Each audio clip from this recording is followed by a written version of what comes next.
Students, आज हम कक्षा 10 गणित के प्रश्नावली 8.1 से प्रश्न हल कर लेते हैं। पहला सवाल है, त्रिभुज ABC में जिसका कोण B समकोण है, AB 24 सेंटीमीटर, BC 7 सेंटीमीटर है और हमें निम्नलिखित के मान ज्ञात करने हैं। पहले प्रश्न में हमसे साइन A कॉस A पूछा गया है और दूसरे में साइन C और कॉस C पूछा गया है। तो देखिए किस तरह से इसे हल कर लेंगे। सबसे पहले तो हम एक समकोण त्रिभुज खींच लेते हैं। इस प्रश्न में हमसे पूछा है साइन A कॉस A का मान क्या होगा। तो सबसे पहले साइन A देखिए A कोण के लिए हमने त्रिकोणमितीय अनुपात ज्ञात करना है और A कोण हमारा ये रहा। इसमें एक बहुत ज़रूरी बात आपको ध्यान देनी होगी कि जिस कोण की बात होगी, जिस कोण के लिए हम त्रिकोणमितीय अनुपात ज्ञात करेंगे, उस कोण के सम्मुख भुजा को आप लंब कहिए।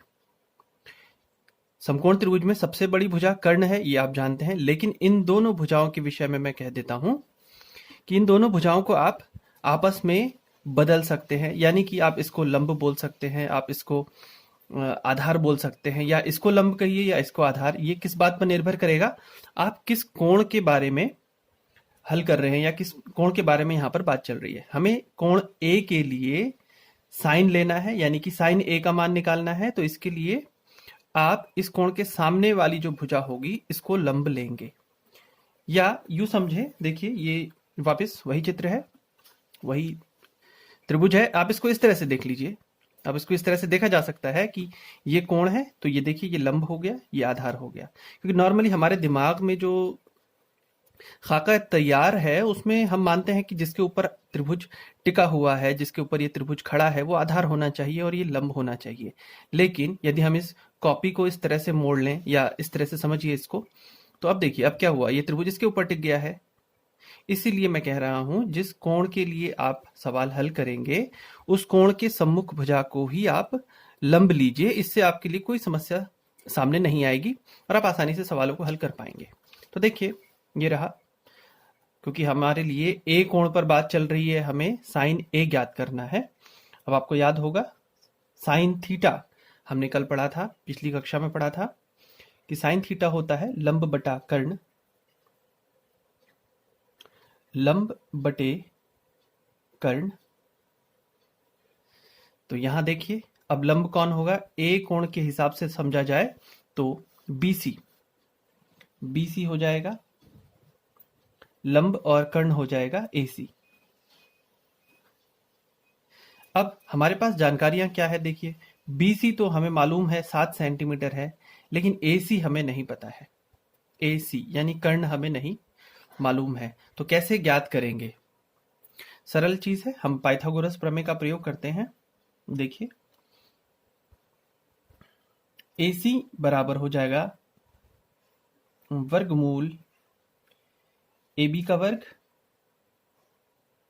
धन BC का वर्ग। AB कितना है देखें, AB है 24, 24 का वर्ग करेंगे, BC है 7, 7 का वर्ग करेंगे और इसको हम हल कर लेते हैं।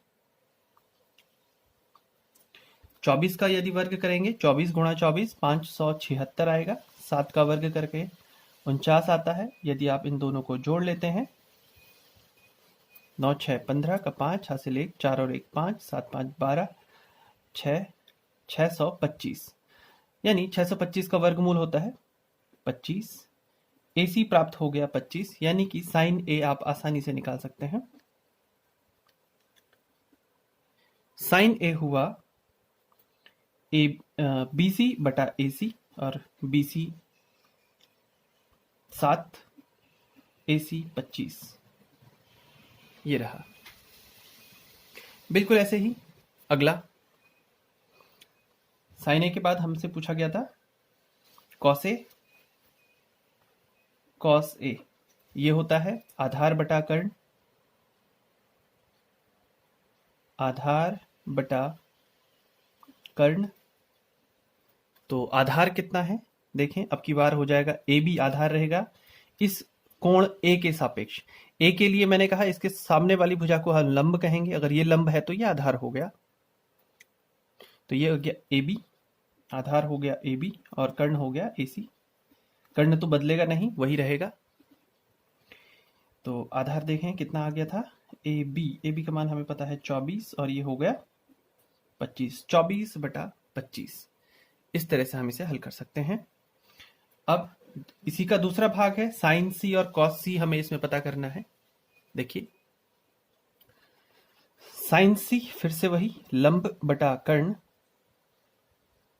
लंब बटे कर्ण, लंब। देखिए अब हम बात कर रहे हैं कोण C के लिए, तो जिस कोण पर बात होगी उसके ठीक सामने वाली भुजा को हम लंब लेते हैं। तो अभी हो जाएगा हमारे लिए लंब हो जाएगा AB और कर्ण होगा AC। AB का हम मान जानते हैं 24 और कर्ण तो मालूम ही है 25, ये बदलेगा नहीं, साइन C का मान हो गया।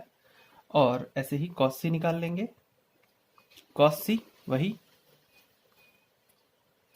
आधार बटे कर्ण, आधार अब की बार आधार, ये देखिए C कोण के लिए BC आधार रहेगा, BC और कर्ण AC।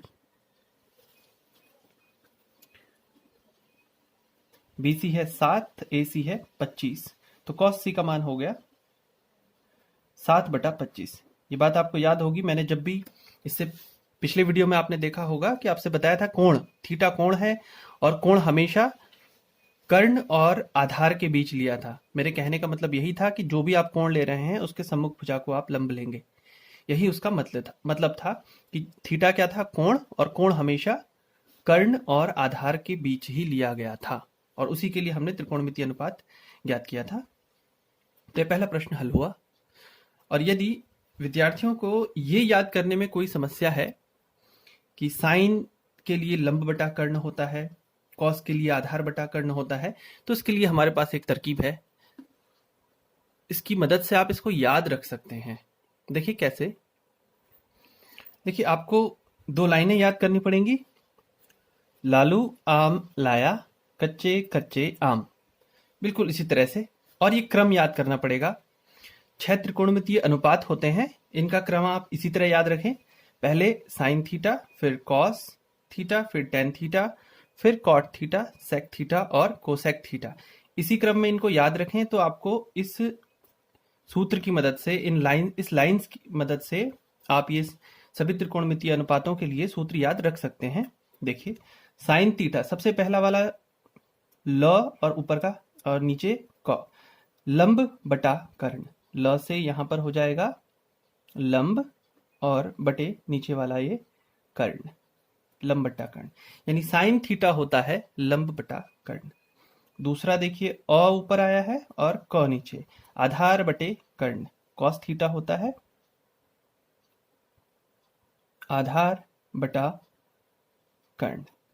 फिर आता है टेन, इसी क्रम में आगे बढ़े, फिर ये है ल और नीचे है अ, तो लंब बटे आधार, लंब बटा आधार। फिर टेन के बाद कॉट। अब इनको इस क्रम को उलट देना है। अब आप यहां से देखना शुरू करिए नीचे से ऊपर। अभी तक हम क्या कर रहे थे, ऊपर से नीचे, लंब बटा कर्ण, आधार बटा कर्ण, लंब बटे आधार। लेकिन अब नीचे से देखेंगे आधार बटे लंब, आधार बटा लंब। और वैसे भी आपको याद होगा जब हमने इसलिए पिछले वीडियो में बात की थी कि कॉट थीटा टेन का व्युत्क्रम है, तो क्योंकि टेन अगर लंब बटे आधार है तो कॉट आधार बटा लंब ही होगा। फिर आता है सेक। अब यहां आ जाएं, कर्ण बटे आधार, सेक थीटा होता है कर्ण बटा आधार। फिर अंत में कोसेक थीटा, कर्ण बटे लंब, कर्ण बटा लंब। तो देखिए आपको पूरा रटने की जरूरत नहीं है, आप इस तरह से इन दोनों लाइंस को याद रखें तो इसकी मदद से आप 6 के 6 त्रिकोणमितीय अनुपातों के लिए सूत्र याद रख सकते हैं। बशर्ते आपको ये याद होना चाहिए कि आपको पहले तो इस तरह से आगे बढ़ना है, लेफ्ट टू राइट, लंब बटा कर्ण, आधार बटा कर्ण और लंब बटे आधार। फिर उसके बाद कॉट सेक कोसेक के लिए राइट टू लेफ्ट जाना है, आधार बटे लंब, कर्ण बटे आधार और कर्ण बटा लंब। तो इनकी मदद से आप ये 6 के 6 त्रिकोणमितीय अनुपातों को याद कर सकते हैं। और हाँ, मैंने आपसे बताया कि आप इन 6 त्रिकोणमितीय अनुपातों का क्रम यही याद रखें, साइन थीटा, उसके बाद कॉस थीटा, फिर tan theta, cot theta, sec theta, cosec theta. वरना हो सकता था आप कहते sine theta, cosec theta, sec theta, cos theta, tan theta, cot theta. लेकिन ठीक है, रैंडम है, लेकिन इस सूत्र की मदद से अगर आप ये याद रखना चाहते हैं, इन लाइंस की मदद से इसको याद रखना चाहते हैं, तो आप इसी क्रम को याद रखें। इससे नुकसान कुछ नहीं है, लेकिन फायदे आपको बहुत हैं।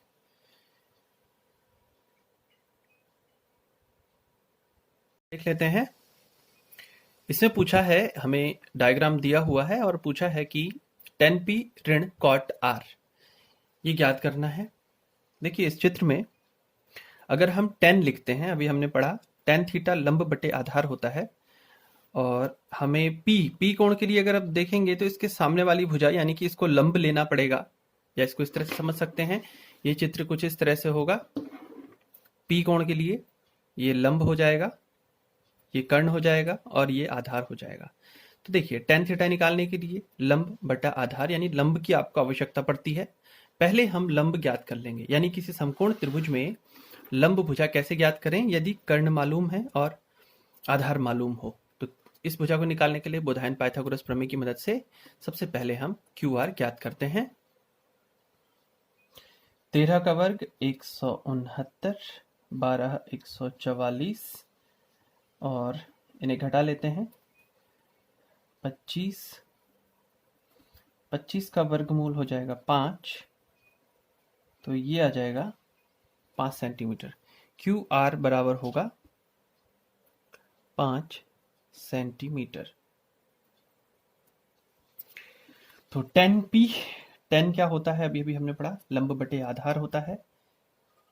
लेकिन P कोण के लिए लंब ये होगा QR। आप लिखेंगे QR लंब बटे आधार PQ ऋण cot R। अब R कोण के लिए cot हमने पढ़ा था आधार बटा लंब होता है। तो इस कोण के लिए ये आधार है, ये लंब है, यानी कि QR बटा QP या PQ एक ही बात है। अब चाहे तो इनका आप मान रख लीजिए क्योंकि आप ज्ञात कर चुके हैं, वरना आप देखिए QR बटे PQ ये है, QR बटा PQ ये है, और ये घटाकर शून्य आने वाला है। खुद से खुद को घटाएं तो शून्य मिलेगा, और वरना आप इतनी मेहनत की है तो इसको लिख लेते हैं। QR 5 बटे 12 और ये भी 5 बटा 12, हल कर मिलता है शून्य। अगर आप देखें, अगर हम मान लेते हैं इसे ज्ञात नहीं किया होता तो भी हम इसको सिर्फ इनके मानों के आधार पर भी घटाकर शून्य कर सकते थे। ये सवाल इस तरह से हल हो जाता है।